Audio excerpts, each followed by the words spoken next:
దేవుని నామంలో మీ అందరికీ వందనాలు తెలియజేసుకుంటున్నాను. ఈ విధంగా మనము బైబిల్ స్టడీ లేదంటే థియాలజీ నేర్చుకోవడానికి దేవుడు మనకి ఇచ్చిన కృపను బట్టి దేవునికి వేలాది వందనాలు స్తోత్రాలు చెల్లించుకుంటున్నాం. ఈరోజు మనం ధ్యానించుకునే పుస్తకము హోషేయ గ్రంథము, తర్వాత యావేలు గ్రంథము. గత వారంలో బ్రదరు నాకు తెలిసి ఆమోస్ గ్రంథము కవర్ చేసినట్లు నాకు తెలిసింది. సో ఈ వారం మనము హోషేయ గ్రంథము, యావేలు గ్రంథము మనము ధ్యానించుకుంటాము. ముఖ్యంగా మనకి ఈ మైనర్ ప్రాఫిట్స్ లో మొట్టమొదటి పుస్తకము ఈ హోషేయ గ్రంథం. మనము ఈ మేజర్ ప్రాఫిట్స్, మైనర్ ప్రాఫిట్స్ మనం చూసుకున్నాం కనుక, మనము బైబిల్లో ఈ గ్రంథాలు లిస్ట్ చూసుకుంటే గనక యెషయా గ్రంథము, ఇర్మియా గ్రంథము, విలాప వాక్యములు, యెహెజ్కేలు, దానియేలు, ఈ ప్రవక్తల తర్వాత వచ్చే పుస్తకము హోషేయ గ్రంథము. ఈ హోషేయ గ్రంథము మైనర్ ప్రాఫిట్స్ అంటే చిన్న ప్రవక్తల్లో మనకి మొట్టమొదటి పుస్తకంగా ఈ హోషేయ గ్రంథము కనిపిస్తుంది మనకి. సో ఈ హోషేయ గ్రంథానికి హోషేయ అని అంటే మనకి అర్థం ఏంటంటే రక్షకుడు, లేదంటే సాల్వేషన్, లేదంటే డెలివరెన్స్ అని చెప్పి మనము ఈ హోషేయ గ్రంథాన్ని పిలవచ్చు. సో ముఖ్యంగా ఈ హోషేయ గ్రంథము ఏ కాలంలో రాయబడింది, ఎవరికి రాయబడింది అనేది చూస్తే కనుక కొంచెం కాంటెంపరీ బుక్స్ చూసుకుంటే మనకి ఆమోస్ గ్రంథంతో సరిపడా ఈ హోషేయ గ్రంథం ఉన్నట్లుగా మనం చూస్తాం. ఈ ఆమోస్ గ్రంథము, హోషేయ గ్రంథము ఇద్దరు కూడా నార్థన్ ఇజ్రాయెల్ అంటే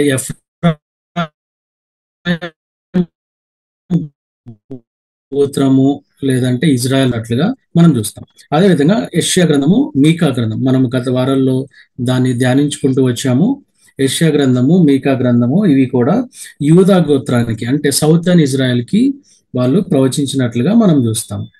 అదేవిధంగా ఈ యావేలు గ్రంథము మనము చూసుకోబోయేది కూడా, అది కూడా ఇజ్రాయేల్ ప్రజలకి మరియు దక్షిణ యూదా గోత్రానికి, యూదా రాజ్యానికి, ఈ రెండు రాజ్యాలకు కూడా ఈ యావేలు గ్రంథము లేదంటే యావేలు ప్రవక్త ప్రవచించినట్లుగా మనం చూస్తాము. దాంతో పాటు హబక్కుకు గ్రంథం కూడా వీటితో సమానంగా అంటే యావేలు గ్రంథంతో సమానంగా ఉన్నట్లు మనం చూస్తాం. అదేవిధంగా ఇంకో గ్రంథాలైన నహూము, ఓబద్య, ఈ రెండు గ్రంథాలు కూడా ఫారెన్ నేషన్స్ కి అంటే నినివే పట్టణానికి లేదంటే ఏదోము ప్రాంతములో ఉన్న ప్రజలకి ఈ ఇద్దరు ప్రవక్తలు కూడా ప్రవచించినట్లు మనం ముఖ్యంగా గమనించాల్సిన విషయంగా ఉంది. సో ఈ పుస్తకం జరిగే ప్యారలల్ గా అంటే హోషేయ గ్రంథము జరిగే కాలంలో లేదంటే హోషేయ ప్రవక్త ప్రవచించే కాలంలో సమానంగా ప్రవచించింది ఎవరు అంటే కనుక యెషయా ప్రవక్త. యెషయా ప్రవక్త, హోషేయ ప్రవక్త కూడా ఇద్దరు సమానంగా ఒకే కాలంలో ప్రజలకు ప్రవచించినట్లుగా మనము ముఖ్యంగా గమనించాల్సిన విషయం. సో ఈ హోషేయ గ్రంథాన్ని రాసింది ఎవరు అంటే కనుక హోషేయ ప్రవక్తే రాసినట్లుగా మనం చూస్తాం. దానికి మనకి మొదటి అధ్యాయము, మొదటి వచనం చూసుకుంటే,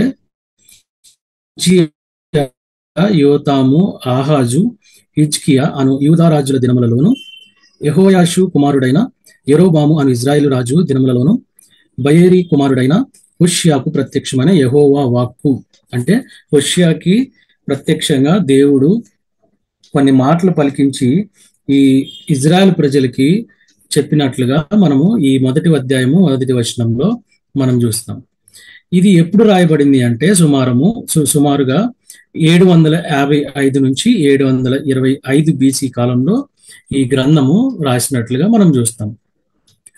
ఈ గ్రంథము రాసే టైంలో, ఇదే టైంలో కూడా యెషయా గ్రంథము లేదంటే యెషయా ప్రవక్త కూడా సౌదర్న్ ఇజ్రాయెల్ కి అంటే యూదా గోత్ర ప్రజలకి ప్రవచించినట్లుగా మనం గమనించాలి. అయితే రాసింది సుమారు 755 BC నుంచి 725 BC అయినప్పటికీ ఈ హోషేయ ప్రవక్త ప్రవచించింది మాత్రం 785 నుంచి 725 కాలంలో ప్రవచించినట్లుగా మనము గమనించాలి. అదేవిధంగా సుమారు 38 సంవత్సరాల చరిత్ర ఈ హోషేయ గ్రంథంలో రాసినట్లుగా మనం చూస్తాం. 38 సంవత్సరాల యొక్క చరిత్ర ఈ గ్రంథంలో లిఖించబడినట్లుగా మనం చూస్తాం అన్నమాట. ఎప్పుడు ఈ హోషేయ ప్రవక్త ఈ మాటలు పలికిన దినాలు ఎప్పుడంటే, ఎప్పుడైతే ఈ ఇజ్రాయెల్ ప్రజల్ని అష్షూరు రాజ్యం వాళ్ళు ఎప్పుడైతే బందీలుగా ఈ ఇజ్రాయెల్ ప్రజల్ని తీసుకెళ్తారో, దానికి ముందు ప్రజల్ని హెచ్చరిస్తూ లేదంటే వారిని సరైన మార్గంలో పెట్టడానికి హోషేయ ప్రవక్త వారందరికీ హెచ్చరిస్తూ పలికిన మాటలుగా మనము వీటిని గమనించాలి. సో ఇది ఎప్పుడు ఎక్కడ రాశారు అంటే, ఏ ప్రజలకి దృష్టిలో పెట్టుకొని రాశారు అంటే ఇజ్రాయెల్ ప్రజలు. ఏ ప్రాంతం వారిని దృష్టిలో పెట్టుకొని రాశారు అంటే గనక, మనము దానికంటే ముందు మనము ఇక్కడ మొదటి అధ్యాయము 2వ వచనం చూస్తే, మొదట యెహోవా హోషేయ ద్వారా ఈ మాట సెలవిచ్చను, జనులు యెహోవాను విసర్జించి బహుగా వ్యభిచరించుచున్నారు గనుక నీవి పోయి వ్యభిచారము చేయు స్త్రీని పెళ్లాడి వ్యభిచారము వల్ల పుట్టిన పిల్లలను తీసుకోనము అని ఆయన హోషేయకు ఆజ్ఞ ఇచ్చెను అనేది మనకి మొదటి అధ్యాయము 2వ వచనంలో చూస్తున్నాం. సో ఇక్కడ వ్యభిచారం జరుగుతుంది. ఆ వ్యభిచారం జరిగే స్త్రీని, వ్యభిచారంలో ఉన్న స్త్రీని పెళ్లి చేసుకోమని దేవుడు హోషేయకు సెలవిస్తున్నట్టుగా చూస్తాం. మొత్తానికి ఈ సిచ్యువేషన్ లేదంటే ఇదంతా ఎక్కడ జరుగుతుంది అంటే గనక, సమరియా ప్రాంతము అంటే ఇజ్రాయెల్ రాజధాని అయిన సమరియా ప్రాంతము, బేతేలు ప్రాంతము, గిబియా ప్రాంతాల్లో నడుస్తున్నట్టుగా మనం చూస్తాం. అది మనకి 7వ అధ్యాయము 1వ వచనం చూసుకుంటే, నేను ఇజ్రాయేలు వారికి స్వస్థత కలుగజేయు దలంచగా ఎఫ్రాయిము దోషమును షోమ్రోను చెడుతనమును బయలుపడుచున్నది. అంటే షోమ్రోన్ అంటే ఇక్కడ సమరియా ప్రాంతము, అంటే ఇజ్రాయెల్ రాజధాని అయిన షోమ్రోను ప్రాంతం గురించి ఇక్కడ హోషేయ ప్రవక్త వారికి ప్రవచించినట్లుగా మనం చూస్తాము. అదేవిధంగా 10వ అధ్యాయము 15వ వచనం మనం చూసుకుంటే గనక, పిల్లల మీద తల్లులు ఇలాగున మీరు చేసిన ఘోరమైన దుష్ట కార్యములను బట్టి బేతేలు మీకు నాశన కారణమగును. బేతేలు ప్రాంతం అంటే ఇజ్రాయెల్ ప్రజల్లో, ఇజ్రాయెల్ దేశంలో ఒక ప్రాంతము ఈ బేతేలు ప్రాంతము. అక్కడ కూడా ఈ హోషేయ ప్రవక్త ప్రవచించినట్లుగా ఆ ప్రజల్ని కూడా దృష్టిలో పెట్టుకొని జరగబోయేటివన్నిటి కూడా హోషేయ ప్రవక్త ప్రవచిస్తున్నట్లుగా మనం చూస్తాం. అదేవిధంగా హోషేయ గ్రంథము 9వ అధ్యాయము 9వ వచనం చూస్తే గనక, 9వ అధ్యాయము 9వ వచనము, గిబియాలో చెడు కార్యములు జరిగిన నాడు జనులు దుర్మార్గులైనట్లు వారు బహు దుర్మార్గులైరి, యెహోవా వారి దోషమును జ్ఞాపకము చేసుకొనుచున్నాడు, వారి పాపములకై ఆయన వారికి శిక్ష విధించును అనేది స్పష్టంగా రాయబడింది. అంటే ఇప్పుడు మనం చూసిన ప్రాంతాలు 3 ప్రాంతాలు, ఒకటి షోమ్రోను, ఒకటి బేతేలు, ఇంకోటి గిబియా. ఈ 3 ప్రాంతాల వారికి కూడా హోషేయ ప్రవచనాత్మకంగా దేవుడు వారికి హెచ్చరిస్తున్నట్లుగా చూస్తున్నాం. అంటే అక్కడ వ్యభిచారం ఉంది. అదేవిధంగా యాజకులు ప్రజల దగ్గర డబ్బులు తీసుకోవటం కానీ, అన్య దేవతల్ని పూజించటం కానీ, అనేక పాపాల్లో ఈ ప్రాంతాల వారు చెడిపోయి ఉన్నారు కనుక హోషేయ ప్రవక్త వీరందరినీ దృష్టిలో పెట్టుకొని ప్రవచించినట్లుగా మనం చూస్తాం. ఈ హోషేయని దేవుడు ఏర్పరచుకొని ఎలా సాదృశ్యంగా హోషేయ నిలబెట్టాడంటే, ఒక వ్యభిచారి అయిన స్త్రీని పెళ్లి చేసుకొని వారి ద్వారా పిల్లల్ని కని, దేవుడు మళ్ళీ ఆ వ్యభిచారి కూడా మళ్ళీ తప్పిపోయినప్పుడు హోషేయ ప్రవక్త మళ్ళీ వెళ్ళి ఆ వ్యభిచారిని డబ్బులు ఇచ్చి కొనుక్కొని మళ్ళీ ఇంటికి తెచ్చుకొని ఎలా చేర్చుకున్నాడో, దేవుడు కూడా ఇజ్రాయెల్ ప్రజల పట్ల వారు తప్పిపోతూ వస్తున్నప్పటికీ వారిని దేవుడు ఎలా చేర్చుకున్నాడు, ఎలా సమకూర్చాడు, లేదంటే వారి పట్ల దేవుడి ప్రేమ ఎలా ఉంది, ఆ ప్రేమను బట్టి వారిని ఎలా రక్షించుకున్నాడు అంటే రిస్టోరేషన్, ఇదంతా ఎలా చేశాడో అనేది దేవుడు సాదృశ్యంగా చెప్పడానికి హోషేయ ప్రవక్తకి ఒక వ్యభిచారిని వెళ్ళి పెళ్లి చేసుకోమని, గోమర్ అనే వ్యభిచారిని పెళ్లి చేసుకోమని చెప్పడం కూడా మనం చూస్తాం. అదే మనము 1వ అధ్యాయంలో మొత్తం చదువుకుంటే గనక గోమేరుకి పుట్టిన పిల్లలు లేదంటే గోమేరు గురించి స్పష్టంగా రాయబడింది. అదేవిధంగా మనం 3వ అధ్యాయం చదువుకుంటే, 3వ వచనం చదువుకుంటే మొదటి అధ్యాయంలో ఆమె గర్భవతి అయి అతనికి ఒక కుమారుని కనగా అని రాసింది. అంటే ఒక కుమారుడు, ఒక కుమార్తె, మళ్ళీ ఒక కుమారుడు ఈ గోమేరు జన్మనిచ్చినట్లుగా మనం చూస్తాం. మొదటి కుమారుడి పేరు ఇజ్రాయేలు అని పెట్టినట్లుగా చూస్తాం. దానికి అర్థం ఏంటంటే, దీనికంటే ముందు గోమేర్ అంటే అర్థం ఏంటంటే కమ్ టు అన్ ఎండ్, అంటే సమాప్తము అవుతుంది, ఈ రాజ్యము ముగిసిపోతుంది అనే అర్థం వచ్చేలాగా ఇజ్రాయెల్ ప్రజలకి హెచ్చరికగా ఆ పేరు అనేది, గోమేర్ పేరు అనేది అర్థంగా మనం చూస్తాం. తర్వాత ఈ ఒక కుమారుడి అంటే మొదటి కుమారుడి పేరు ఇజ్రాయేల్. ఇజ్రాయేల్ అనగా అర్థం ఏంటంటే దేవుడు విత్తును అనే అర్థం వచ్చేలాగా అది పెట్టడం జరిగింది.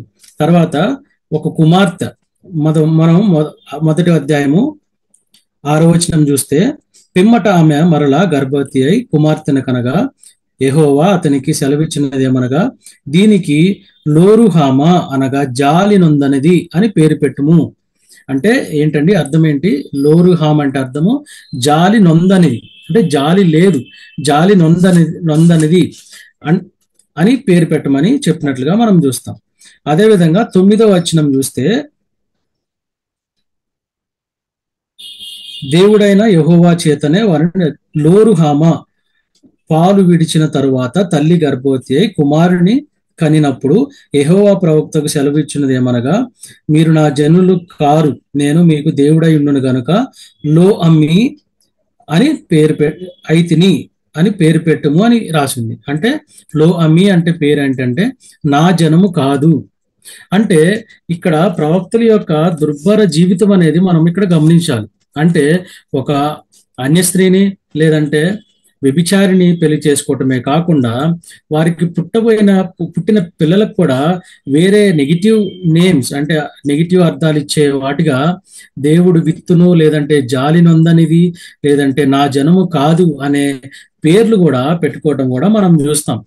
ఎందుకు ఈ విధంగా దేవుడు హోషేయాకి సెలవిచ్చాడంటే, ఎట్లయితే ఇజ్రాయెల్ ప్రజలు తప్పిపోతూ వస్తారో అదే విధంగా ఎట్లయితే దేవుడు వారిని రక్షించుకుంటూ వస్తాడో, మరియు గోమెరు ఎట్లా తప్పిపోయి మళ్ళీ వ్యభిచారంలోకి వెళ్ళినప్పుడు హోషేయ మళ్ళీ వెళ్ళి తనని ఎట్లయితే డబ్బులు ఇచ్చి కొనుక్కొని మళ్ళీ తీసుకొని దగ్గరికి చేర్చుకుంటాడో, అదేవిధంగా దేవుడు కూడా ఇజ్రాయెల్ ప్రజలు అనేక మంది తప్పిపోయినప్పటికీ, అంటే ఇది సాదృశ్యం ఎలా కనిపిస్తుంది అంటే, యేసుక్రీస్తు ప్రభువారు తన రక్తాన్ని ఇచ్చి మనల్ని కొనుక్కొని ఎలా అయితే మనల్ని రక్షించాడో, అదేవిధంగా దేవుడు దీనికి సాదృశ్యంగా హోషేయ ప్రవక్తని ఈ విధంగా ఈ సిచ్యువేషన్స్ నుంచి దేవుడు హోషేయ నడిపించినట్లుగా మనం చూస్తున్నాం.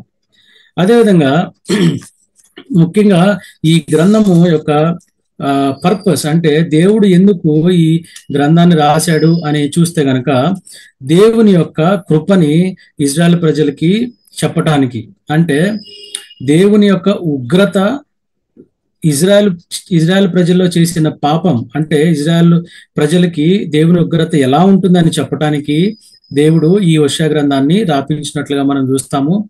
అదేవిధంగా దేవుడు ఇజ్రాయెల్ ప్రజలు పాపం చేసినప్పటికీ ఎలా వాళ్ళని రీస్టోర్ చేసి దేవుడు వారి పట్ల ఎలా ప్రేమ చూపుతాడనేది ఈ హోషేయ గ్రంథంలో రాపించినట్లుగా మనం చూస్తాం. అదేవిధంగా దేవుని ఉగ్రత నుంచి తప్పించుకోవడానికి ఏ విధంగా హోషేయ వారిని బలపరుస్తూ, మీరు ఇలా చేయండి, దేవుని వైపు తిరగండి అనే కొన్ని మంచి మాటలు రిస్టోరేషన్ పర్పస్ కి హోషేయ ఎలా వారికి ప్రవక్తగా ఆ మాటలు కూడా మనకి నేర్పించడానికి ఈ పుస్తకంలో దేవుడు రాపించినట్లుగా మనం చూస్తాం. అదేవిధంగా ఇందులో కొన్ని ముఖ్యమైన వచనాలు చూసుకుంటే, 2వ అధ్యాయము 23వ వచనం చూస్తే, నేను దానిని భూమి యందు నా కొరకై విత్తుదును, జాలి నొందనిది దాని యందు నేను జాలి చేసి పొందును, నా జనము కాని వారితో మీరే నా జనమని నేను చెప్పగా వారు నీవే మా దేవుడు అని ఎందురు, ఇదే యెహోవా వాక్కు. అంటే మొదటి అధ్యాయంలోనేమో గోమెరికి పుట్టిన పిల్లల్ని ఏ విధంగా అయితే పేర్లు పెట్టాడో, ఆ పేర్లకి దేవుడు ఒక పాజిటివ్ సెన్స్ లో వాళ్ళని ఎలా కాపాడుతున్నాడో, వారిని ఎలా చేర్చుకుంటున్నాడో చెప్పడానికి ఈ 2వ అధ్యాయము 23వ వచనం కూడా రాసినట్లు మనం చూస్తాం. మళ్ళీ చదువుతాను వినండి. నేను దానిని భూమి యందు, దానిని అని రాసిందండి. దానిని భూమి యందు అని అంటే ఇక్కడ ఇజ్రాయెల్ దేశం గురించి దేవుడు మాట్లాడుతున్నట్టు చూస్తాం. నేను దానిని భూమి యందు నా కొరకై విత్తుదును, జాలి నొందని దాని యందు నేను జాలి చేసి పొందును. నా జనము కాని వారితో మీరే నా జనమని నేను చెప్పగా వారు నీవే మా దేవుడవని ఎందరు. ఇదే యెహోవా వాక్కు. అంటే అన్ని జనులైన మనము కూడా, ఇజ్రాయెల్ ప్రజల్ని దేవుడు ఏర్పరచుకున్నాడు, కానీ మనం అందరం కూడా అన్ని జనులమే.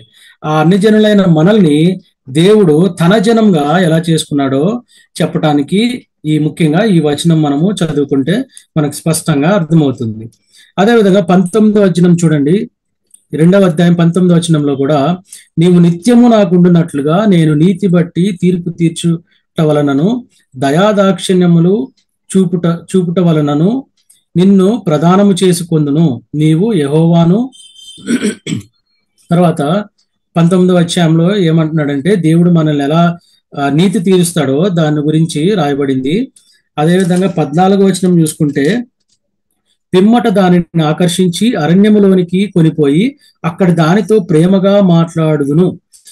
ఈ అధ్యాయము అంటే 2వ అధ్యాయం 14వ వచనము రాయటానికి కారణం ఏంటంటే, ఇక్కడ దేవుడు పలికే మాటలు ఏంటంటే, పిమ్మట దానిని ఆకర్షించి అరణ్యములోనికి కొనిపోయి అక్కడ దానితో ప్రేమగా మాట్లాడుదును. అంటే ఇక్కడ దేవుడు చెప్పదలుచుకున్నది ఏంటంటే, మనము ఎప్పుడైతే దేవుని వైపు తిరిగి దేవునికి లోబడి ఎప్పుడైతే ఉంటామో దేవుడు ఏమంటున్నాడు, అరణ్యంలోకి మనల్ని తీసుకెళ్లి ప్రేమగా మాట్లాడతాడు అని చెప్పి దేవుడు ఇక్కడ సెలవిస్తున్నట్లుగా మనం చూస్తాం. అదే 15వ వచనంలో, అక్కడ నుండి దానిని తోడుకు వచ్చి దానికి ద్రాక్ష చెట్లు నిత్తును ఆకోరు లోయను నిరీక్షణ ద్వారముగా చేసేదను. బాల్యమున ఐగుప్తు దేశంలో నుండి అది వచ్చినప్పుడు నా మాట వినినట్లు అని ఇక్కడ స్పష్టంగా. ఇప్పుడు ఈ 2వ అధ్యాయంలో ఇంక కొంచెం ముందు మనం చదువుకుంటే కనుక, 1వ అధ్యాయం నుంచి ఈ 13వ అధ్యాయం వరకు మనం చదువుకుంటే దీనికి మొత్తం ఆపోజిట్ గా ఉంటది. ఏమని, దానిని ఆకర్షించి 15వ వచనంలో రాసినట్లుగా దానికి ద్రాక్ష చెట్లు విత్తును, వీటన్నిటికీ ఆపోజిట్ గా అంటే కరువు రావటము, ధాన్యం లేకపోవటము, వీటన్నిటి గురించి కూడా 2వ అధ్యాయంలో రాయబడింది. తర్వాత 2వ అధ్యాయం 14 నుంచి దేవుడు వాటన్నిటి నుంచి మనల్ని ఎలా తప్పిస్తాడో కూడా దేవుడు ఇక్కడ రాసినట్లుగా మనం చూస్తాం. అదేవిధంగా 4వ అధ్యాయం 1వ వచనం చూస్తే, ఇక్కడ ముఖ్యంగా ఈ దేవుని ప్రజలందరూ తప్పిపోవటానికి కారణం ఏంటంటే వారికి జ్ఞానం లేకపోవటమే. అది స్పష్టంగా ఈ హోషేయ గ్రంథంలో ఏదైనా కీవర్డ్స్ లేదంటే ముఖ్యమైన వచనము ఏది అని మనం చెప్పుకోవాలంటే ఈ 4వ అధ్యాయం 1వ వచనం చూడండి. ఇజ్రాయేలు వారులారా, యెహోవా మాట ఆలకించుడి, సత్యమును కనికరమును దేవుని గూర్చిన జ్ఞానమును దేశమందు లేకపోవుట చూచి యెహోవా దేశ నివాసులతో వ్యాజ్యమాడుచున్నాడు అని కంపల్సరిగా ఇక్కడ రాసింది. అంటే there is no truth, there is no compassionate, there is no word of God or there is no mercy అని చెప్పేసి ఇక్కడ స్పష్టంగా దేవుడు మనకి చెప్తున్నాడు. జాలి లేదు, సత్యం లేదు, మనకి వీటన్నిటికి లేకపోవటం ద్వారా దేవుడికి దూరంగా నివసిస్తున్న ప్రజలుగా మనల్ని దేవుడు చెప్తున్నాడు.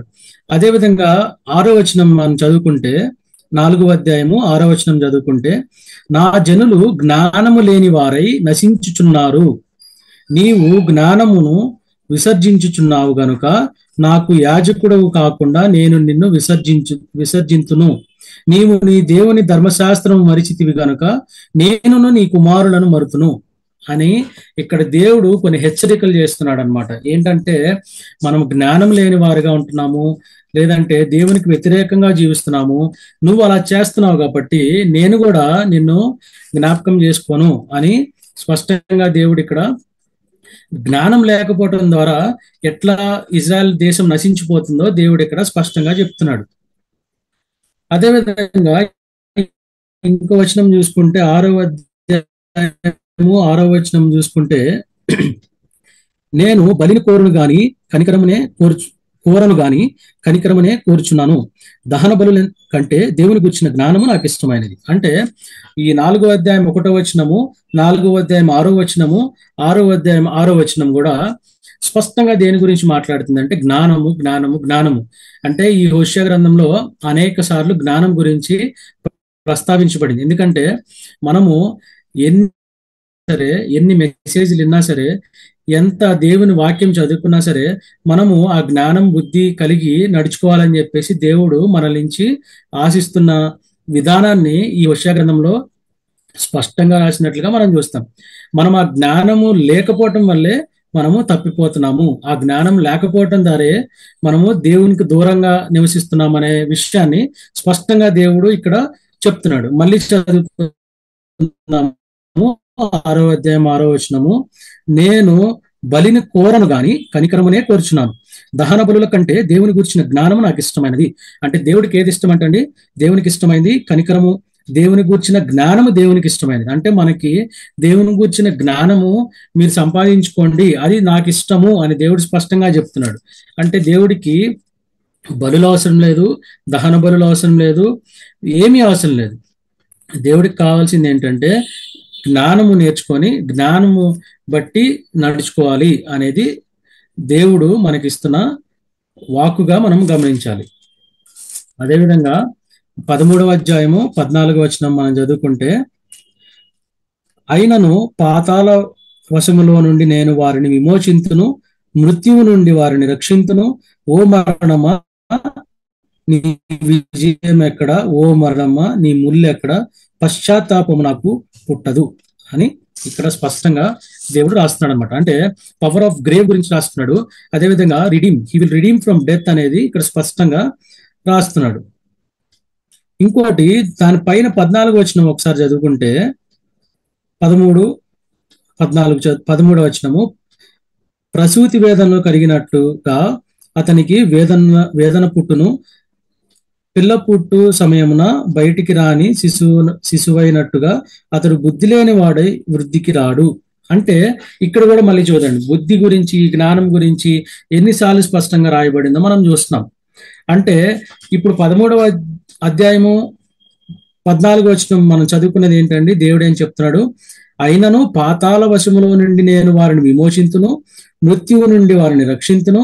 ఓ మరణమా నీ విజయం ఎక్కడ, ఓ మరణమా నీ ముళ్ళు ఎక్కడ, పశ్చాత్తాపము నాకు పుట్టదు. అంటే ఇక్కడ దేవుడు మొదటి వచనం నుంచి కూడా మొదటి 2 వచనాల్లో గోమెరు గురించి మాట్లాడుతూ మిగతా వచనాలు అంటే 3వ అధ్యాయం నుంచి కూడా లేదంటే 4వ అధ్యాయం నుంచి కూడా దేవుని ఉగ్రత గురించి దేవుని యొక్క తీర్పు గురించి మాట్లాడుతూ మరి 13, 14 వచనాలు వచ్చేసరికి దేవుడు వాటి నుంచి కూడా మనల్ని ఎలా విమోచిస్తాడు, మీరు ఇలా ఉంటే నేను ఇలా ఉంటాను, మీరు పాపం చేస్తే నేను శిక్షిస్తాను, మీరు ఎరిగి నా వైపు తిరిగితే మళ్ళీ నేను మిమ్మల్ని రక్షిస్తాను అనే మాటలు దేవుడు ఇక్కడ 13వ అధ్యాయము 14వ వచనం చివరికి వచ్చేసరికి ఒక నిరీక్షణ అనేది దేవుడు మనకి కలుగజేస్తున్నట్లుగా ఈ వచనాలు చదివితే మనకి క్లియర్ గా అర్థం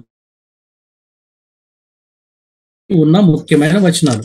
అదేవిధంగా ఈ 14 అధ్యాయాల్ని మనము విభజించుకుంటే దీనికి ఒక 2 భాగాలుగా మనం చేసుకోవచ్చు. అదే 1వ అధ్యాయం నుంచి 3వ అధ్యాయం వరకు కూడా హోషేయ గోమెరు గురించి అంటే వారిద్దరి గురించి జరిగిన సంభాషణలు కానీ లేదంటే వారిద్దరి జీవితాల్లో జరిగిన సంఘటనల గురించి కానీ రాయబడింది. అంటే దీనికి దేవునికి ఇజ్రాయెల్కి పోల్చినట్లుగా మనం చూస్తాం. అంటే హోషేయ గోమెరుని దేవుడు ఇజ్రాయెల్ ప్రజలు వీళ్ళిద్దరికి ఎట్లయితే అనుబంధం ఉందో హోషేయ గోమెరుకి కూడా అదే అనుభవం లేదంటే అదే అనుబంధం కూడా దేవుడు పెట్టినట్లుగా మనం చూస్తాం. అంటే గోమెరు తప్పిపోతూ వచ్చింది వ్యభిచారిగా, అదేవిధంగా ఇజ్రాయెల్ ప్రజలు కూడా తప్పిపోతూ వచ్చారు. ఈ హోషేయ ఎప్పుడైతే గోమెరు తప్పిపోయినప్పటికీ ఎలా అయితే తెచ్చుకున్నాడో దేవుడు కూడా ఇజ్రాయెల్ ప్రజలు తప్పిపోయినప్పటికీ మనల్ని తన రక్తం చేత కొనుక్కొని మనల్ని లేదంటే ఇజ్రాయెల్ ప్రజల్ని ఎలా రక్షించాడో ఈ మొదటి అధ్యాయం నుంచి 3వ అధ్యాయం వరకు మనం చూసుకోవచ్చు. అదేవిధంగా 4వ అధ్యాయం నుంచి 14వ వచనం కూడా దేవుని ఉగ్రత గురించి రాయబడింది. అదేవిధంగా ఇజ్రాయెల్ దేశం అనేది ఎలా నాశనం అవ్వబోతుంది, అష్షూరీయులు వచ్చి ఆ రాజ్యాన్ని ఎలా నాశనం చేస్తున్నారో ఆ విషయాలన్నీ కూడా ఈ ప్రొఫెసీస్ అంటే ఈ వాగ్దానాలు లేదంటే ఈ ప్రవచనాలన్నీ కూడా దేవుడు ఈ గ్రంథంలో అంటే 4వ అధ్యాయం నుంచి 14వ వచనంలో రాసినట్లు చూస్తాము. అదేవిధంగా దేవుడు 13, 14 వచనాల్లో దేవుడు వీటన్నిటి నుంచి కూడా అంటే అష్షూరు ప్రజలు వారిని కొనిపోయినప్పటికీ చెరకు తీసుకెళ్లిపోయిన తర్వాత కూడా వారిని మళ్ళీ యెరూషలేము ప్రాంతానికి రప్పించి ఎలా వారిని రక్షించాడు అనే విషయాల్ని చివరి 2 అధ్యాయాల్లో దేవుడు వారికి ఇచ్చిన నిరీక్షణ, వారికి ఇచ్చిన హోప్ ని రాసినట్లుగా మనం చూస్తాం. అయితే ఇప్పుడు ఈ ఈ అధ్యాయాల్లో యేసుక్రీస్తు యొక్క వారి ఛాయ అంటే 4 షాడోస్ ఆఫ్ జీసస్ క్రైస్ట్ ఎక్కడన్నా రాసింది అని మనం చూస్తే గనక 11వ అధ్యాయము 1 వచనము మనం ఇందాక చదువుకున్నాము. ఇజ్రాయేలు బాలుడై ఉండగా నేను అతని ఎడల ప్రేమ కలిగి నా కుమారుని ఐగుప్తు దేశంలో నుండి పిలిచితిని. అంటే ఇక్కడ యేసుక్రీస్తు ప్రభు వారి గురించి రాసినట్లుగా మనం చూస్తాం. అదేవిధంగా 2వ అధ్యాయం 23వ వచనము ఇందాక మనం ఆల్రెడీ చదువుకున్నాము. నేను దానిని భూమి యందు నా కొరకై విత్తుదును, జాలి నొందని దాని యందు నేను జాలి చేసి పొందును. నా జనము కాని వారితో నేను నా జనమని నేను చెప్పగా వారు నీవే మా దేవుడు అని అందరూ. ఇదే యెహోవా హక్కు. ఇక్కడ కూడా యేసుక్రీస్తు ప్రభు వారి గురించి రాయబడింది. ఇంకోటి ముఖ్యంగా మనము రోమీయులకు రాసిన పత్రిక 9వ అధ్యాయము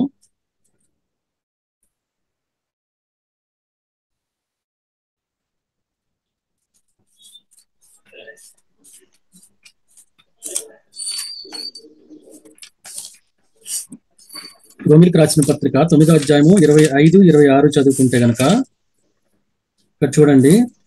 ఆ ప్రకారము నా ప్రజలు కాని వారిని నా ప్రజలనియు, ప్రియురాలు కాని దానిని ప్రియురాలనియు పేరు పెట్టుదును. మరియు జరుగునదేమనగా మీరు నా ప్రజలు కారని యోచుటను వారితో చెప్పుబడెనో ఆ చోటనే జీవము గల దేవుని కుమారులని వారికి పేరు పెట్టబడును అని హోషేయలో ఆయన చెప్పుచున్నాడు అని హోషేయ ప్రవక్త రాసిన హోషేయ ప్రవక్త రాసిన ప్రవచనాన్ని ఇక్కడ రోమపత్రిక 9వ అధ్యాయము 26వ వచనంలో 25, 26 వచనాల్లో రాసినట్లుగా మనం చూస్తాం. అదేవిధంగా 1 పేతురు 2వ అధ్యాయము 10వ వచనం చూద్దాం.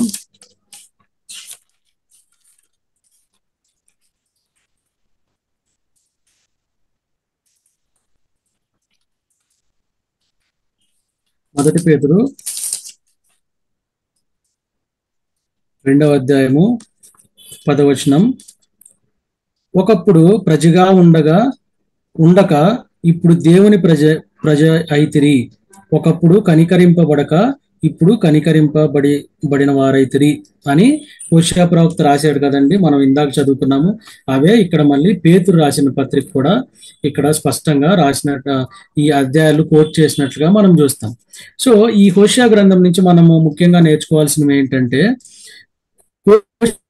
హోషేయ జీవితం అంటే హోషేయ దేవుని పట్ల ఏ విధంగా విధేయత కలిగి ఉన్నాడో మనం నేర్చుకోవాలి. అదేవిధంగా దేవుని యొక్క రిస్టోరేషన్ ప్లాన్ అంటే దేవుడు మనల్ని మరియు ఎట్లా రక్షించుకుంటాడు, మనల్ని ఎలా తిరిగి సమకూరుస్తాడనే విషయాన్ని మనము స్పష్టంగా ఈ వాక్యాల ద్వారా నేర్చుకోవచ్చు.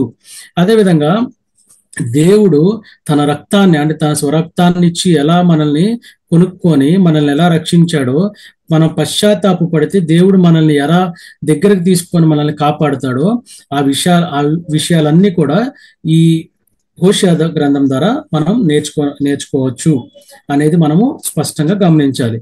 ముఖ్యంగా ఇందులో 13 అధ్యాయాలు ఉన్నాయి కాబట్టి మనము ఒకే సిట్టింగ్ లో కంప్లీట్ చేసుకుంటే మనకి ఈజీగా అర్థమయ్యే పరిస్థితి ఉంది. ఇది మనకి హోషేయ గ్రంథం గురించి ఒక ఓవర్ వ్యూ అనే ఇంట్రొడక్షన్ గా చూస్తాం. అదేవిధంగా మనము కొన్ని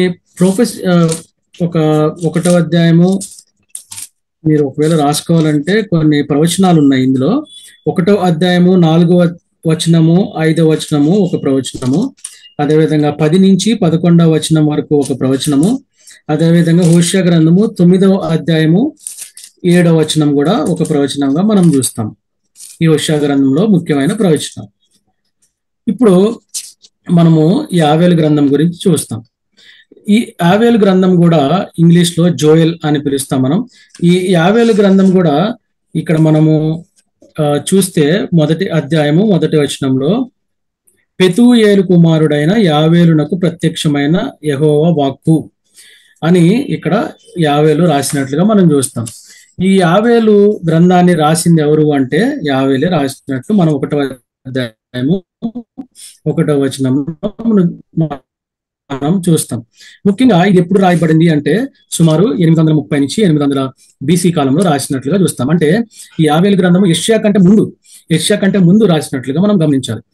ఇది ముఖ్యంగా ఎందుకు రాయబడింది అని అంటే ఇది ఒక మారు మనసు పొందటానికి, అంటే ఇజ్రాయెల్ ప్రజల్ని మారు మనసు పొందండి అని చెప్పటానికి యావేలు ప్రవక్త రాసినట్లుగా మనం చూస్తాం. అంటే దేవుని ఉగ్రత లేదంటే దేవుని రాకడ దినము దగ్గరగా ఉంది, మీరు త్వరపడండి, మారు మనసు పొందండి అనే విషయాన్ని యావేలు ప్రవక్త వారికి హెచ్చరిస్తున్నట్లుగా మనం చూస్తాం. అంటే ఎట్లా సిద్ధపాటు కలిగి ఉండాలి దేవుని రాజ్యానికి అనేది ఈ యావేలు గ్రంథంలో స్పష్టంగా రాసినట్లుగా మనం చూస్తాం. అదేవిధంగా ఇక్కడ మనకి 4 తెగుళ్ళు ఇక్కడ రాసినట్లుగా చూస్తాము. లేదంటే జరగబోయే కార్యాలని ఇక్కడ ఇజ్రాయెల్ ప్రజల్ని, ఇజ్రాయెల్ రాజ్యాన్ని ఎలా ఇతర దేశం వాళ్ళు తీసుకొని వెళ్తారు అనే దాని గురించి ఇక్కడ ముందుగానే 2000 సంవత్సరాల ముందే యావేలు ప్రవక్త 4వ వచనం అంటే 1వ అధ్యాయము 4వ వచనం మనం చదువుకుంటే, గొంగలి పురుగులు విడిచిన దానిని మిడతలు తినివేసి ఉన్నవి, మిడతలు విడిచిన దానిని పసరు పురుగులు తినివేసి ఉన్నవి, పసరు పురుగులు విడిచిన దానిని చీడ పురుగులు తినివేసి ఉన్నవి అని ఇక్కడ స్పష్టంగా రాసింది. అంటే 4, ఒకటి గంగల పురుగు, ఇంకోటి మిడతలు, ఇంకోటి పసర పురుగులు, ఇంకోటి చీడ పురుగులు. వీటిని మనము దేంతో పోల్చొచ్చు అంటే ఇజ్రాయెల్ ప్రజల్ని ఎప్పుడైతే బబులోనీయులు తీసుకెళ్లిపోయారో అక్కడి నుంచి దాని తర్వాత మీడో పర్షియన్ అంటే పార్సిక దేశం వాళ్ళు వచ్చి వారిని ఆక్రమించుకున్నట్లుగా, లేదంటే యూదా ప్రజల్ని బందీలుగా ఉన్నట్లుగా మనం చూస్తాము. తర్వాత గ్రీక్ సామ్రాజ్యం వచ్చినట్లు మనం చూస్తాము. తర్వాత రోమా రాజ్యం వచ్చినట్లుగా మనం చూస్తాం. అంటే ఈ యూదా రాజ్యం అనేది అనేక సార్లు దాని నాశనం చేయబడింది. అంటే సుమారు బైబిల్ స్కాలర్షిప్ ఏంటంటే సుమారు 27 సార్లు కంటే ఎక్కువే అనేక రాజ్యాలు, అంటే నాశనం చేసిన రాజ్యాలే మళ్ళీ వచ్చి నాశనం చేసినట్లుగా అట్లా 27 సార్లు కంటే ఎక్కువ ఈ యూదా రాజ్యము అనేక సార్లు ఇట్లా యూదా ప్రజల్ని బందీలుగా కానీ, లేదంటే దేశం నాశనం అవటం కానీ, లేదంటే కాల్చివేయటం కానీ జరిగినట్లుగా మనం చూస్తాం. ఇది దేవుని ఉగ్రత గురించి ఈ 1వ అధ్యాయం 4వ అధ్యాయము స్పష్టంగా చెబుతుంది. ఇంకోటి ఇక్కడ 2వ అధ్యాయము 25వ వచనం చూద్దాం ఒకసారి. 2వ అధ్యాయము 25 చూస్తే, మీరు కడుపార తిని తృప్తి పొంది మీ కొరకు వింత కార్యములను జరిగించిన మీ దేవుడైన యెహోవా నామమును స్తుతించినట్లు నేను పంపిన మిడతలను, గొంగలి పురుగులను, పసరు పురుగులను, చీడ పురుగులను అను నా మహాసైన్యము తీసివేసిన సంవత్సరములు పంటను మీకు మరలా నిత్తును. అంటే మొదటి అధ్యాయంలో ఏం చెప్తున్నాడు? ఈ ఉగ్రత వస్తుంది అని చెప్తున్నాడు. తర్వాత 25వ వచనం 22వ అధ్యాయం 25వ వచనం ఏం చెప్తున్నాడు? వాటన్నిటిని కూడా తీసేసి మీకు మరలా పంటనిస్తానని చెప్పేసి దేవుడు చెప్తున్నాడు. అంటే మీరు ఇప్పుడు గమనించాల్సిన ఒక విషయం ఏంటంటే, మనము ఇంత ముందు ధ్యానించిన ప్రవక్తల గ్రంథాల్లో కూడా యెషయా గ్రంథమే కానీ, ఆమోస్ గ్రంథమే కానీ, మీకా గ్రంథమే కానీ, ఇప్పుడు ఇందాక ధ్యానించుకున్న హోషేయ గ్రంథమే కానీ, ఇప్పుడు యావేలు గ్రంథమే కానీ, వీటన్నిటిలో ఒక కామన్ పాయింట్ ఏంటంటే వీరు ప్రవక్తలు ప్రజలకి హెచ్చరిస్తున్నారు, దేవుని ఉగ్రత గురించి చెప్తున్నారు. తర్వాత దేవుని యొక్క ప్రేమ, అంటే దేవుడు మళ్ళీ వీరందరిని ఎలా కాపాడుతాడో చెప్తున్నారు. అంటే దేవుడు ప్రేమ కలిగిన దేవుడుగా మనల్ని గద్దిస్తాడు, హెచ్చరిస్తాడు, మనకి నష్టం కలుగజేస్తాడు, మళ్ళీ ఆ నష్టాన్ని నుంచి లాభాన్ని కలుగజేస్తాడు, మనల్ని తన దగ్గరికి మళ్ళీ చేర్చుకుంటాడు అనే విషయాన్ని ఇక్కడ ప్రతి గ్రంథంలో కూడా మనకి చెప్పుకునే ముఖ్యమైన విషయాలు ఈ 3. ఒకటి దేవుని యొక్క హెచ్చరికలు, తర్వాత దేవుని యొక్క ఉగ్రత, తర్వాత దేవుని యొక్క సమకూర్పు, అంటే దేవుడు మళ్ళీ మనల్ని ఎలా రీస్టోర్ చేస్తాడనే విషయాన్ని ఈ యావేలు గ్రంథం కూడా మనకి స్పష్టంగా తెలియజేస్తుంది. ముఖ్యంగా ఈ యావేలు గ్రంథంలో మనం ఇంకా నేర్చుకోవాల్సిన విషయం ఏంటంటే 1వ అధ్యాయము 14వ వచనం చూస్తే, ఉపవాస దినము ప్రతిష్ఠించుడి, వ్రతదినము ఏర్పరచుడి, యెహోవాని బతిమాలు కొనుటకై పెద్దలను దేశములోని జనులందరినీ నీ దేవుడైన యెహోవా మందిరంలో సమకూర్చుడి. అంటే ఫాస్టింగ్ ప్రేయర్ గురించి ఒక ఇంపార్టెన్స్ అనేది ఈ గ్రంథంలో ఇచ్చినట్లుగా మనం చూస్తాం. ఇదే వచనం కాకుండా 2వ అధ్యాయము 12వ వచనం చూస్తే, ఇప్పుడైనను మీరు ఉపవాసం ఉండి కన్నీరు విడిచుచు దుఃఖించుచు మనపూర్వకముగా తిరిగి నా యొద్దకు రండి. అంటే దేవుడు ఏం చెప్తున్నాడండి ఇక్కడ, ఇదే యెహోవా వాక్కు అని రాసింది తర్వాత. అంటే మీరు ఉపవాసం వల్ల జరిగే లాభం ఏంటి, దేవుణ్ణి మనము ఎలా రీచ్ అవ్వచ్చు ఉపవాస ప్రార్థన ద్వారా అనేది ఇక్కడ స్పష్టంగా దేవుడు మాట్లాడుతున్నాడు. అదేవిధంగా 2వ అధ్యాయము 15వ వచనము 16వ వచనం చూడండి, సియోనులో బాకా ఊదుడి, ఉపవాస దినము ప్రతిష్ఠించుడి, వ్రతదినము నియమించి ప్రకటన చేయుడి, జనులను సమకూర్చుడి, సమాజ కూటము ప్రతిష్ఠించుడి, పెద్దలను పిలువనంపించుడి, చిన్నవారిని స్తన్యపానము చేయు బిడ్డలను తోడుకొని రండి, పెళ్లి కుమారుడు అంతఃపురంలో నుండి పెళ్లి కుమార్తె గదిలో నుండి రావలెను, యెహోవాకు పరిచర్య చేయు యాజకులు మండపమునకు బలిపీఠమునకు మధ్య నిలబడి కన్నీరు విడిచుచు యెహోవా నీ జనుల ఎడల జాలి చేసుకొని అన్ని జనులు వారి మీద ప్రభుత్వము చేయనట్లు వారిని అవమానమున కప్పగింపుకుము, లేని ఎడల అన్ని జనులు వారి దేవుడు ఏమాయనందురు కదా అని వేడుకొనవలెను. అంటే ఈ విధంగా మీరు చేయండి, ఈ విధంగా ప్రార్థన చేయండి, పెద్దల్ని సమకూర్చండి, పెళ్లి కుమారుని పెళ్లి కుమార్తెల్ని పిల్లలని అందరినీ ఒక ప్రదేశంలో చేర్చి మీరు ఈ విధంగా దేవునికి మొరపెట్టుకోండి అనేసి దేవుడు హోషేయ ప్రవక్త ద్వారా వారందరికీ హెచ్చరిస్తున్నట్లుగా మనం చూస్తాం.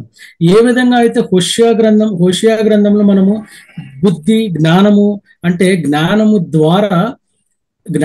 లేక ప్రజలు ఎలా తప్పిపోతున్నారో దాని గురించి ఎట్లయితే ఇంపార్టెంట్ గా ఆ వచనాలు రాయబడిందో అనేక సార్లు ఈ యావేలు గ్రంథంలో కూడా అనేక సార్లు ఫాస్టింగ్ ప్రేయర్ అంటే ఉపవాస ప్రార్థన గురించి ఇక్కడ స్ట్రెస్ చేసినట్లుగా మనం చూస్తాం. అంటే ఉపవాస ప్రార్థన ద్వారా దేవుణ్ణి మనం ఎలా రీచ్ అవ్వచ్చు అనే విషయాన్ని ఇక్కడ యావేలు ప్రవక్త వారందరికీ ఎలా చెప్పాడో మనం చూస్తాం. ఇక దేవుని యొక్క వాగ్దానాలు కానీ దేవుని యొక్క గిఫ్ట్స్ కానీ ఇవన్నీ కూడా మనము ఈ యావేలు గ్రంథంలో చూడవచ్చు. ఇది ఒక చిన్న గ్రంథమే, 3 అధ్యాయాలు కలిగిన గ్రంథము. అదేవిధంగా ఇంకో వచనం చూద్దాం, 2వ అధ్యాయము 28వ వచనం చూస్తే చూడండి, తరువాత నేను సర్వజనుల మీద నా ఆత్మను కుమ్మరింతును, నీ కుమారులను నీ కుమార్తెలను ప్రవచనములు చెప్పుదును, నీ ముసలివారు కలలు కందురు, నీ యవనస్తులు దర్శనములు చూతురు అని ఇక్కడ దేవుడు కొన్ని స్పిరిచువల్ గిఫ్ట్స్ అనేది ఇస్తున్నట్లుగా మనం చూస్తాం. అంటే ఇక్కడ దేవుని యొక్క హెచ్చరికలు చూసాము, ఎట్లా ఈ తెగుళ్ళు వస్తాయి మీకేం ఉండదు అంటే మనం ఇంకా చదవలేదు అవి కొన్ని. మొదటి అధ్యాయంలో 5వ వచనంలో చూస్తే క్రొత్త ద్రాక్ష రసం అని ఉంది, 2వ అధ్యాయంలో అంజూరపు చెట్లు ఉండవని ఉంది, 3వ అధ్యాయం నైవేద్యము పానార్పణములనుంది, 4వదిగా ద్రాక్ష రసము లేకపోయేననుంది, 5వదిగా ద్రాక్ష చెట్లు చెడిపోయాను అంజూరపు చెట్లు వాడిపోయాననుంది, ఇంకోటి దానికంటే ముందు గోధుమ లేదనుంది, భూమి మీద పైరు చెడిపోయిననుంది. వీటన్నిటి హెచ్చరికలు ఉన్నాయి మొదటి అధ్యాయంలో. తర్వాత మనకేముంది, మళ్ళీ 2వ అధ్యాయము 28వ వచనం వచ్చేసరికి ఇంకా దేవుడు మనకి స్పిరిచువల్ బ్లెస్సింగ్స్ అనేవి ఇస్తున్నాడు. ఎందుకు, మనము దేవుని వైపు తిరిగితే ఇవన్నీ బ్లెస్సింగ్స్ కూడా దేవుడు ఇస్తాడని చెప్పేసి చెప్తున్నాడు అనమాట. ఇంకా ఇక్కడ దేవుని బిడ్డలు ఎలా ఆశీర్వదింపబడతారు, ముసలి వారు ఎలా ఆశీర్వదింపబడతారు, యవ్వనులు ఎలా ఆశీర్వదింపబడతారు అనేది ఖచ్చితంగా రాసింది ఇక్కడ. చూడండి, మళ్ళీ చదువుతాను. తరువాత నేను సర్వజనుల మీద నా ఆత్మను కుమ్మరింతును, నీ కుమారులను నీ కుమార్తెలను ప్రవచనములు చెప్పుదురు, నీ ముసలివారు కలలు కందురు, మీ యవ్వనులు దర్శనములు చూతురు. అంటే ఇక్కడ ముగ్గురు గురించి రాయబడింది. కుమారులు, కుమార్తెలు, లేదంటే ముసలివారి గురించి, యవనస్తుల గురించి కూడా ఇక్కడ దేవుడు ఎటువంటి గిఫ్ట్స్ లేదంటే ఎటువంటి స్పిరిచువల్ గిఫ్ట్స్ ఇస్తారనేది ఇక్కడ స్పష్టంగా రాయబడింది. అదే ఈ యావేలు గ్రంథంని మనము చాప్టర్స్ డివిజన్ లేదంటే ఈ అధ్యాయంలో మనము విభజించుకుంటే గనక మొదటి అధ్యాయంలో దేవుని రాకడ అంటే the day of the lord, దేవుని రాకడ లేదంటే దేవుని ఉగ్రత ఎలా ఉంటుంది అనేది ఇక్కడ తెగులు ద్వారా దేవుడు మొదటి అధ్యాయంలో చెప్పినట్లుగా చూస్తాం. అదే విధంగా 2వ అధ్యాయము 1వ వచనం నుంచి 17వ వచనం వరకు కూడా దేవుడు మనల్ని పశ్చాత్తాపపడి దేవుని ఉగ్రత నుంచి అంటే దేవుని వచ్చే దినం నుండి మనల్ని కాపాడుకోవటానికి దేవుడు మనల్ని ఉపవాస ప్రార్థన ద్వారా దేవుణ్ణి వేడుకొని దేవుడు మనల్ని హెచ్చరిస్తున్నట్లు అంటే దానికి సొల్యూషన్ చెప్తున్నట్లుగా మనం 2వ అధ్యాయం 1వ వచనం నుంచి 2వ అధ్యాయం 17వ వచనం వరకు చూస్తాం. అదేవిధంగా 2వ అధ్యాయం 18వ వచనం నుంచి 3వ అధ్యాయం 21 వరకు కూడా దేవుడు మనల్ని ఎలా బ్లెస్ చేస్తాడు, దేవుడు మనల్ని మరి తిరిగి ఎలా సమకూరుస్తాడు అనేది ఈ వచనాల్లో చూస్తాం అనమాట. అంటే హోషేయ గ్రంథంలో మనం ఇందాక చూసుకున్నట్లు కూడా దేవుని యొక్క ఉగ్రతని గురించి రాసింది, చివరిలో దేవుడు మనల్ని ఎలా సమకూరుస్తాడో రాసింది. ఈ యావేలు గ్రంథంలో కూడా చివరి వచనంలో లేదంటే చివరి 2 అధ్యాయంలో మనకి దేవుడు మనల్ని తిరిగి ఎలా సమకూరుస్తాడు అనేది రాసింది. అంటే ఇక్కడ 3 టైప్స్ ఆఫ్ రీస్టోరేషన్ కూడా మనము చూసుకోవచ్చు. 2వ అధ్యాయం 21 నుంచి 3 టైప్స్ ఆఫ్ రీస్టోరేషన్. ఒకటి ఫిజికల్ రీస్టోరేషన్, ఇంకోటి స్పిరిచువల్ రీస్టోరేషన్, ఇంకోటి నేషనల్ రీస్టోరేషన్. ఫిజికల్ రీస్టోరేషన్ అనేది 2వ అధ్యాయము 21 నుంచి 27వ వచనం వరకు ఉంటే, స్పిరిచువల్ రీస్టోరేషన్ మనకి 2వ అధ్యాయము 28వ వచనం నుంచి 2వ అధ్యాయము 32వ వచనం వరకు ఉంటుంది. తర్వాత చివరి అధ్యాయం అంటే 3వ అధ్యాయము 1వ వచనం నుంచి 3వ అధ్యాయం 21వ వచనం వరకు నేషనల్ గిఫ్ట్స్ అంటే వ్యక్తిగతంగా దేవుడు మనకి ఇచ్చే బ్లెస్సింగ్స్ లేదంటే మనకి ఆరోగ్యపరంగా అంటే ఫిజికల్ బ్లెస్సింగ్స్ ఆరోగ్యపరంగా కానీ దేహపరంగా కానీ మనకి ఎలాంటి బ్లెస్సింగ్స్ ఇస్తాడు అనేది. తర్వాత రెండోది స్పిరిచువల్ బ్లెస్సింగ్స్ అంటే ఆత్మీయంగా మనకి దేవుడు ఇచ్చే బ్లెస్సింగ్స్ గురించి. మూడోదిగా నేషనల్ బ్లెస్సింగ్ అంటే ఒక ఇజ్రాయెల్ ప్రజలుగా లేదంటే దేవుని ప్రజలుగా సంఘంగా దేవుడు మనకి ఇచ్చే బ్లెస్సింగ్స్ గురించి కూడా ఈ యావేలు గ్రంథంలో రాసినట్లుగా మనం చూస్తాం. ఇందులో ఈ యావేలు గ్రంథంలో కూడా దేవుని యొక్క ఛాయ అంటే Jesus Christ, 4 shadows of Jesus Christ ఎక్కడన్నా రాసిందని చూస్తే 3వ అధ్యాయము 12వ వచనం చూసుకుంటే, నలుదిక్కులనున్న అన్ని జనులకు తీర్పు తీర్చుటకై నేను యెహోషాపాతు లోయలో ఆసీనుడగుదును, అన్ని జనులు లేచి అచ్చటికి రావలెను అని ఇక్కడ దేవుని యొక్క అంటే యేసుక్రీస్తు ప్రభు వారిని ఎలా దేవుడు పంపిస్తున్నాడు, అన్ని జనులందరూ వచ్చి ఎట్లా బ్లెస్సింగ్స్ పొందుతారు, దేవుని ఉగ్రత కంటే ముందు ఈ యేసుక్రీస్తు ప్రభు వారు వచ్చి మనల్ని ఎలా రక్షిస్తాడనే విషయాన్ని ఇక్కడ 4 షాడోస్ ఆఫ్ జీసస్ క్రైస్ట్ గా మనకి చూస్తున్నాం అన్నమాట. అదేవిధంగా ఇందులో దేవుడు మనకి నేర్పించే పాఠాలు ఏంటంటే దేవుని యొక్క ఉగ్రత దినాన్ని ఎదుర్కోవటానికి దానికి సంబంధించిన అవగాహన మనకు ఉండాలి అని దేవుడు చెప్తున్నాడు. అదేవిధంగా మనము దేవుడి ఉగ్రత లేదంటే దేవుడు వచ్చే రోజు మనము సిద్ధం కలిగి ఉండాలి అని దేవుడు ఇక్కడ ఈ మాటల ద్వారా హెచ్చరిస్తున్నట్లుగా మనం చూస్తాం. అదేవిధంగా ఈ గ్రంథంలో మనకి తెగుళ్ళ గురించి రాయబడింది. ఇందాక చెప్పినట్లుగా 1వ అధ్యాయము 5వ వచనంలో నో వైన్ అంటే ద్రాక్షారసము లేదు. 1వ అధ్యాయము 7వ వచనంలో అంజూరపు చెట్టు గురించి లేదు. అదేవిధంగా 1వ అధ్యాయం 9వ వచనం 10వ వచనంలో కూడా ధాన్యము గురించి రాయబడినది, ఎట్లా ధాన్యం లేకుండా ఉండిపోయిందో ఆ తెగులు గురించి రాయబడింది. తర్వాత 1వ అధ్యాయం 11వ వచనంలో గోధుమ ఎట్లయితే లేకుండా ఉండిపోయిందో దాని గురించి రాయబడింది. 1వ అధ్యాయం 12వ వచనంలో చెట్లు కానీ ఫ్రూట్స్ అంటే దానికి పండ్లు కానీ ఏ విధంగా ఉండవో దేవుని వాటి గురించి ఈ 5 తెగుళ్ళ గురించి లేదంటే 5 హెచ్చరికలు దేవుడు ఇస్తున్నట్లు మనం చూస్తాం. అదేవిధంగా ఈ యావేలు గ్రంథంని మనం ఎలా నేర్చుకోవాలి లేదంటే ఎలా దీనికి లైఫ్ కి మనం అప్లై చేసుకోవాలి అంటే దేవుని యొక్క ఉగ్రత దినం అనేది చాలా భయంకరమైనది.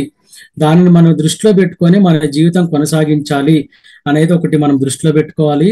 లేదంటే ఇంకోటి ఏంటంటే, రెండవదిగా దేవుని యొద్దకు మనం చేరి దేవునికి మనం ఉపవాస ప్రార్థనలు చేస్తే గనక దేవుడు మన మొరాలకించి మనల్ని రీస్టోర్ చేసే విధంగా దేవుడు మనల్ని కాపాడుతాడు అనే విషయాన్ని మనం నేర్చుకోవచ్చు.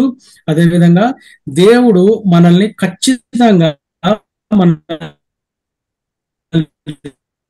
రీస్టోర్ చేసి ఒక విషయాన్ని కూడా మనకి దేవుడు ఈ యావేలు గ్రంథం ద్వారా మనకి ఇచ్చిన ఒక గొప్ప నిరీక్షణ. యావేలు గ్రంథమే కాదు, హోషేయ గ్రంథం కానీ ఏదైనా సరే చివరి అధ్యాయాలు వచ్చేసరికి మనకి ఒక మంచి నిరీక్షణ. మన జీవితంలో కూడా జరిగేది ఇదే. మనము ఎన్నోసార్లు తప్పిపోతూ ఉంటాము. దేవుడు మనల్ని ఆరోగ్యపరంగా కానీ స్పిరిచువల్ గా కానీ ఏ విధంగా అయినా సరే దేవుడు మనల్ని హెచ్చరించి మనల్ని ఆరోగ్యం లేకుండా చేసి దాని ద్వారా తన వైపుకి మనల్ని తిప్పుకొని మళ్ళీ మనల్ని సమకూర్చుకొని మనకి బుద్ధినిచ్చి మనకి లెసన్స్ నేర్పి ఆయన వైపు తిప్పుకొని తద్వారా ఆయన మనల్ని రక్షిస్తాడు. ఇదే విషయాల్ని మనము ఈ ప్రవచన గ్రంథాలు చదివేటప్పుడు ఇదే మనము మైండ్ లో పెట్టుకొని చదువుకుంటే గనక మన జీవితాల్లో కూడా మనము ఆ విధంగా ఆ జ్ఞానంతో నడుచుకొని ఆ జ్ఞానం ద్వారా దేవుని పట్ల మనకు ప్రేమ కలిగి ఉపవాస ప్రార్థనలు కలిగి దేవుని మొరపెట్టుకొని తద్వారా మనము రక్షణ పొందే వారిగా ఉంటది మన జీవితం అనేది. ఈ యావేలు గ్రంథం ద్వారా, హోషేయ గ్రంథం ద్వారా మనం నేర్చుకున్న విషయాలు. దీంతో మనకి హోషేయ గ్రంథము, యావేలు గ్రంథము పూర్తయింది. మనము వచ్చే వారము లేదంటే ఆ పై వచ్చే వారము మనము కొన్ని మైనర్ ప్రాఫిట్స్ గురించి మనము మళ్ళీ నేర్చుకుంటాము.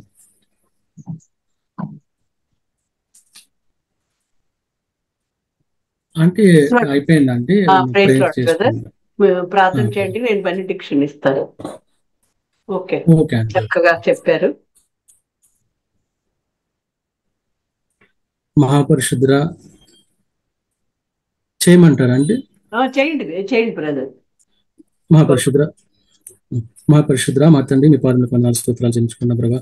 ఈ విధంగా ప్రభా జూమ్ క్లాస్ లో మేమందరం కనెక్ట్ అవ్వడానికి మీరు చూపించిన కృపను బట్టి మీకే వందనాలు స్తోత్రాలు ప్రభా. బయట ప్రభా అనేక వర్షాలు ఉన్నప్పటికీ ప్రభా, వాతావరణము సరైనగా లేనప్పటికీ ప్రభా మా అందరినీ ఇంట్లో ఉంచి ప్రభా ఇటువంటి అమూల్యమైన సమయాన్ని మాకు ఇచ్చినందుకు మీకే వందనాలు ప్రభా. హోషేయ ప్రవక్త ద్వారా, యావేలు ప్రవక్త ద్వారా వారు రాసిన మాటల్ని, వారు రాసిన ప్రవచనాల్ని, మీ ద్వారా వచ్చిన మాటల్ని మాకు చక్కగా వివరించి మమ్మల్ని బలపరుస్తున్నందుకు మీకే వందనాలు స్తోత్రాలు చెల్లించుకున్నాం ప్రభా. ఈ సమయం అంతా మీరు మమ్మల్ని దీవించినందుకు మీకే వందనాలు ప్రభా. నేర్చుకున్న వాక్యాన్ని ప్రభా మా హృదయాల్లో ఉంచండి. సైతాను ప్రభా వీటిని దొంగిలించకుండా మా హృదయాల్లోనే భద్రపరచుకొని ఆ విధంగా మా జీవితాలు ఉండటానికి కృప చూపించండి. ఉపవాస ప్రార్థనలు చేసే గొప్ప అనుభవం మాకు తెచ్చండి ప్రభా.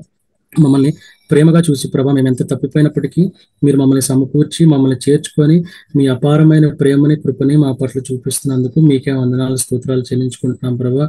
ఇంకా మీ వాక్యాన్ని ధ్యానించుకొని ప్రభా, ఇంకా మీ వాక్యాన్ని నేర్చుకొని ప్రభా ఆత్మీయంగా మేమందరం బలపడటానికి మీరు మాకు కృప చూపించండి. మా హృదయాల్లో మీరు ఉండండి ప్రభా. మేము బైబిల్ ధ్యానించేటప్పుడు కూడా ప్రభా ఎటువంటి ధ్యాస లేకుండా ప్రభా ఏక మనసుతో మీ వాక్యాన్ని ప్రభా హృదయంలో భద్రపరుచుకొని ఆ విధంగా మేము నేర్చుకోవటానికి కృప చూపించండి ప్రభా.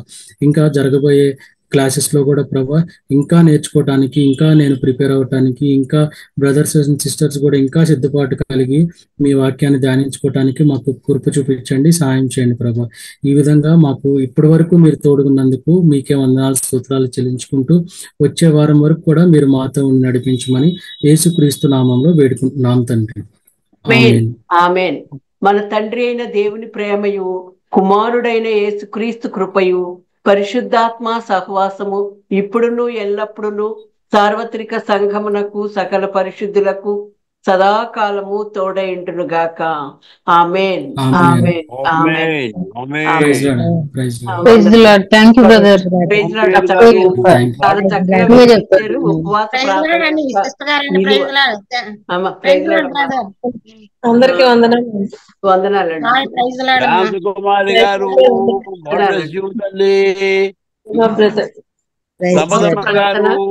గారు తప్పిపోతున్నాము చక్కగా గారు గాడ్ బ్లెస్ యూ. శామ్యూల్ గారు, God bless you. Thank you sir.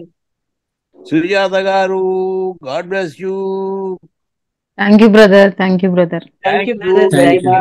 Joy తల్లి, గాడ్ బ్లెస్ యూ. సుజాత గారు, సంపదమ్మ గారు, నిర్మల కుమారి గారు, సుందర్ గారు, రెండు చిన్న పుస్తకాలే గాని చక్కగా క్లియర్ గా చక్కగా ఎందుకో బాగా అర్థమయ్యాయి ఈ రోజు. ఇంకా బాగా చక్కగా నీట్ గా చాలా బాగా, అంటే ఉపవాస ప్రార్థన విలువ చాలా అదే. అంటే ఎప్పుడు అనుకునేదాన్ని హోషేని ఎందుకు వ్యభిచారంలో ఉన్న ఆమెను పెళ్లి చేసుకోమన్నాడు, అలాగే ఒక డౌట్ ఉండేది అనమాట. చక్కగా క్లియర్ చేశారు. అంటే మనం కూడా అలాగే తప్పిపోతూ ఉన్నాము అనే దానికి సాదృశ్యంగా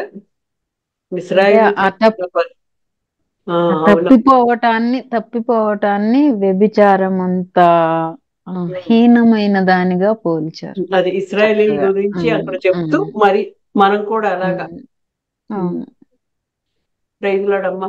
సంపదమ్మ గారు ఏం మాట్లాడట్లేదు, కొంచెం లేట్ గా జాయిన్ అయినట్టున్నారు. హోషేయ అయిపోయింది మీరు వచ్చేటప్పటికి. లాస్ట్ వర్స్ 9-7 ఏదో వచ్చి చెప్తున్నారు. ఎఫ్రాయిం గురించి చెప్తా ఉంటారు ఎక్కువగా. అది ఎఫ్రాయిము కాడికి అలవర్చు పోయే వాళ్ళే చేస్తానంటున్నాడు, తప్పం వాళ్ళే కాలుస్తాను.